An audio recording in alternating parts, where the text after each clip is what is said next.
اعوذ باللہ من الشیطان الرجیم بسم اللہ الرحمن الرحیم وَإِذَا مَسَّ الْإِنسَانَ ضُرٌّ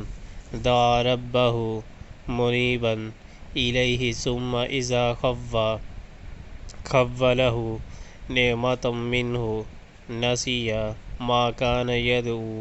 إِلَيْهِ مِن قَبْلُ وَجَعَلَ لِلَّهِ أَندَادًا لِيُضِلَّ عن سبیلہ قل تمتع بکفرک قلیلا انک من اصحاب النار۔ انسان پر جب کوئی آفت آتی ہے تو وہ اپنے رب کی طرف رجوع کر کے اسے پکارتا ہے، پھر جب اس کا رب اسے اپنی نعمت سے نواز دیتا ہے تو وہ اس مصیبت کو بھول جاتا ہے جس پر وہ پہلے پکار رہا تھا، اور دوسروں کو اللہ کا ہمسر ٹھہراتا ہے تاکہ اس کی راہ سے گمراہ کرے۔ اے نبی صلی اللہ علیہ وآلہ وسلم، اس سے کہو کہ تھوڑے دن اپنے کفر سے لطف اٹھا لے، یقیناً تو دوزخ میں جانے والا ہے۔